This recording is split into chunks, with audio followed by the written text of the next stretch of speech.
Well, in 1798, Georgia knew a whole lot better how to deal with an out-of-control federal government and out-of-control federal judges than apparently we do today. Because here's the answer Georgia gave back then in 1798. And these are the same founding fathers who gave us the Constitution who said this to the federal government. Not only would the sovereign state of Georgia not appear before their courts, since we were the master and they're the servant, and it would be foolish for the servant to be able to rule over the master, but the sovereign state of Georgia said, and I quote, "Any federal agent attempting to enforce those orders within our borders would be arrested and hanged by the neck until dead without the benefit of clergy." Now that's Georgia's response. That was Georgia's response to an out-of-control federal government in 1798. But let me just tell you, the Constitution hasn't changed.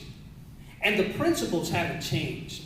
And the reason that the principles are right today to stand up for our people's liberties are because they were right in 1798 and they were right in 1776. So the principles that we stand for today are the very same principles that our founding fathers stood for all those years ago. And they're right because they're based on eternal, God-established principles.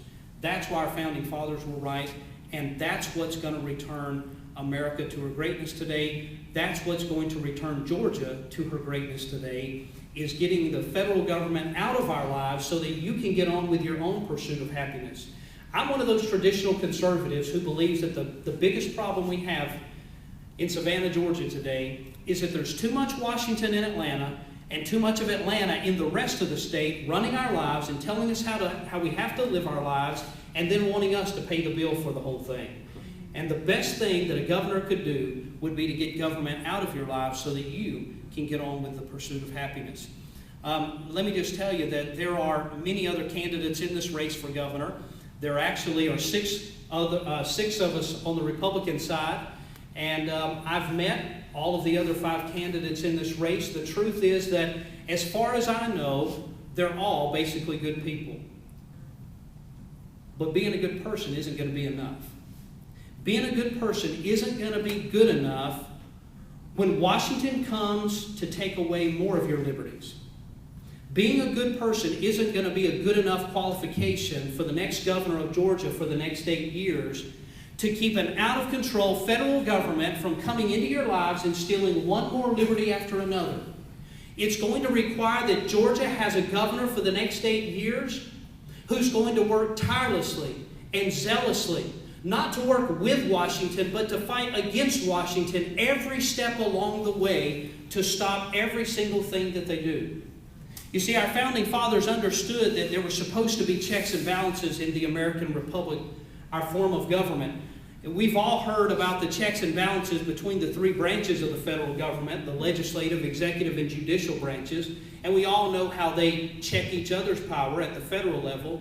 But our founding fathers were wise enough that they also incorporated the 10th Amendment to the Bill of Rights, which is states' rights.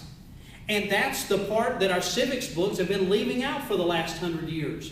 It's the right of the states to check the power of an out-of-control federal government. And it literally says that any power not delegated to the federal government by the Constitution is prohibited to it and reserved for the states, for the people.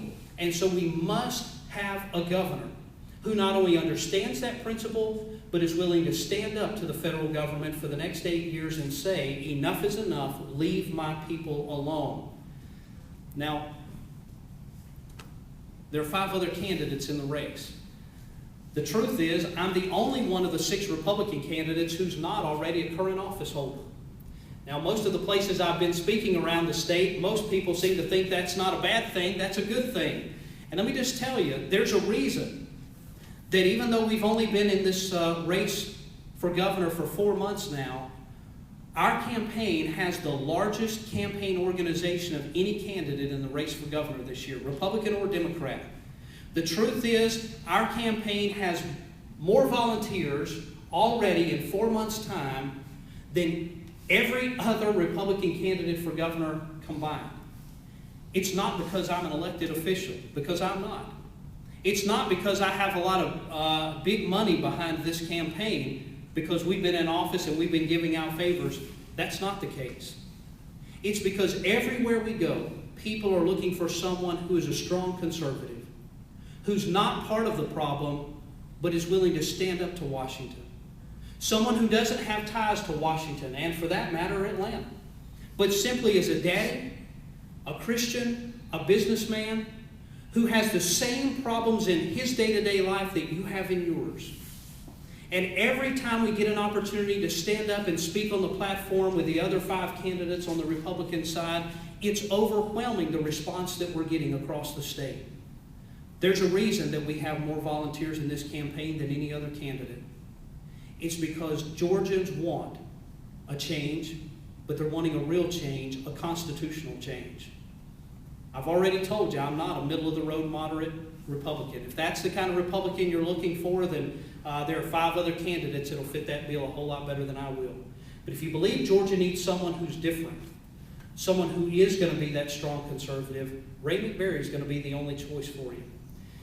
There's been a lot of talk recently about the Obama health care plan and those things coming out of Washington. The truth is, if a governor really believes in the Constitution and in the principle of states' rights, we don't need to pass any extra laws to keep that out of our state. The Constitution's already supplied everything we need. All we need is a governor with enough spine to stand up and say, this doesn't fit the bill. It's not part of the Constitution. Where in Article 1, Section 8 of the Constitution do you find this? You will not do this in my state. And if a governor had the backbone and the steel to take the lead, there would be other patriotic Georgians in our General Assembly who would stand with him. I'll guarantee you. The people of Georgia, by and large, don't want it, but they need a man who will stand up and say no. Other states will probably follow. One of my opponents in the race has a different solution for stopping Obamacare. He, about 2 weeks ago, put an online petition out, Stop Obama something or another, .net or whatever. And he's inviting people to go on there and sign up with their email address to sign his petition, because he's going to hand deliver it to President Obama and Nancy Pelosi. Now, that's not a real solution to stopping national health care coming to Georgia. I'll tell you what that is good for. It's good for gaining a bunch of email addresses for your governor's campaign. But it's not a real solution to protecting the people's liberty and the people's money. Standing up to Washington and saying no, that's the real solution. But I'll guarantee you that if a candidate's not willing to stand up and say the things that you've heard me say tonight, he sure isn't going to do them. The other candidates in this race may be good people, but they don't believe in the principle of states' rights, and they're not willing to stand up to Washington. Another big issue is the tax issue. Many Georgians are basically losing their homes and more because of taxes. I am the only candidate in the race for governor here in Georgia, Republican or Democrat, to come out saying that we should abolish both the state income tax and property tax and replace them with a simple sales tax here in Georgia.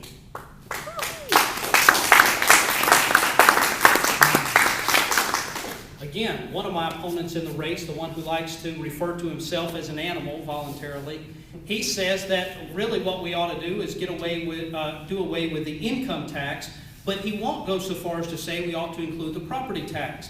Well, let me just tell you, if you think you own your own property, try not paying your rent at the end of the year to the state or local government on your property taxes. If you don't pay your property taxes at the end of the year, you'll find out who actually owns your property.